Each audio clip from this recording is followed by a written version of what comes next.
Hello, it's nearly all over bar the shouting. Welcome to the Sports Bar. The shouting comes tomorrow night. Thursday's always a better class of punter in the bar. So let's have a little look round, see who's in. OK, well, we're winging it tonight. Christopher Jeffries, the landlord of Jo Yates in Bristol, who was arrested on suspicion of her murder, has been released from police bail after 9 weeks. You had to try and get your life back together again after that bail was lifted. You had to take on not only the press of this country, but also the police. I mean, the very establishment. Where did you start to try to redress the damage that had been done to you? Almost, I think, the first words that I spoke to the solicitor when he was driving me away from the police station. Somebody has got to be sued for this. 38% of people said they'd recommend Weston as a place for their friends and family to visit, comparing to the Southwest average of 66%. Sorry, you've picked up on one I didn't see. Sorry, I wasn't aware of that one. I just read your survey. The cardinal sin. Miss Columbia had in fact been crowned and got the tiara on her head in front of millions of viewers when the host discovered that he'd read out the wrong name. There she was, tears and sort of quietly mouthing whatever's Colombian for OMG, and then suddenly the host comes on and says, no, wait a minute, somebody comes up and whispers in her ear and they yank the tiara off and effectively give it to Miss Philippines. Hugely awkward. Well, it's a simple question though, isn't it? Who is leading this £200 million project? Well, I think that's a good question, because I certainly don't know who's leading the project. Mark Bradshaw, who's leading it?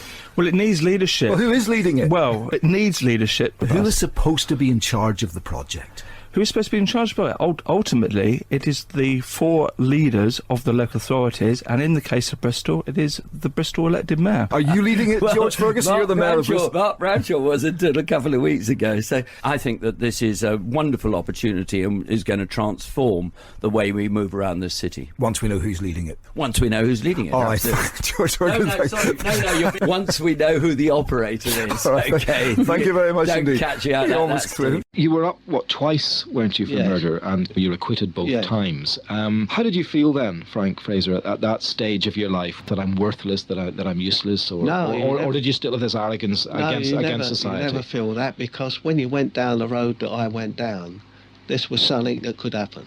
Do you feel that you let your parents down?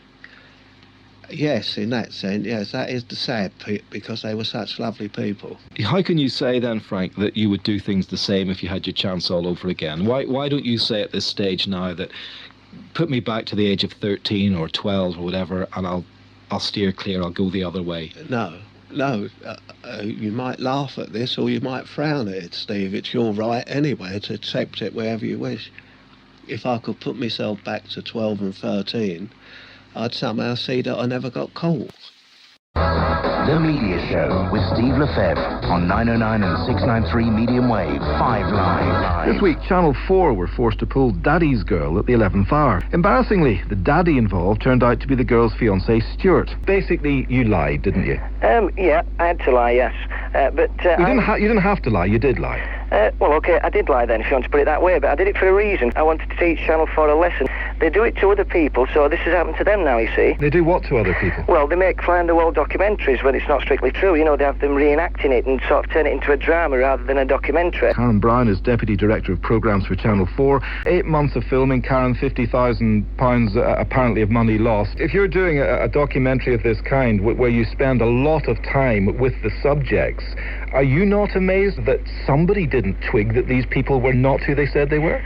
With hindsight, it's very hard to imagine being this deceived. Former gymnast herself, I noticed that she's flick-flacked in, and I'm personally, very impressed by your personal knowledge. I would have thought you'd be arrested for that, quite honestly. We've got some more of those wonderful terms from gymnastics here, half in and half out. Well done. What about a full lay Rudy?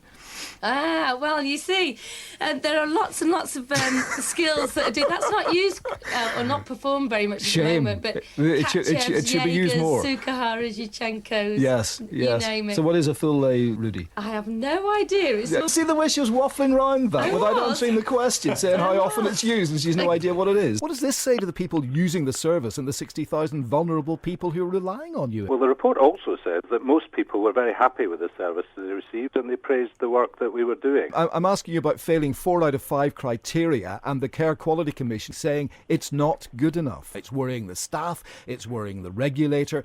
They're not convinced that you can do this and keep a safe service while this reorganisation is going on. Well, the CQC published a report into another aspect of our service which was entirely satisfactory. But could we maybe answer the case that I'm putting to you as opposed to answering every question by saying in other places they're happy? You've got to do your 6 minutes, don't you, tomorrow? Yeah. And your whole future could hinge on that. I don't want to make you nervous, but your life depends on that 6 minutes. Either that or excessive bribing of judges. You're well above all that sort of thing.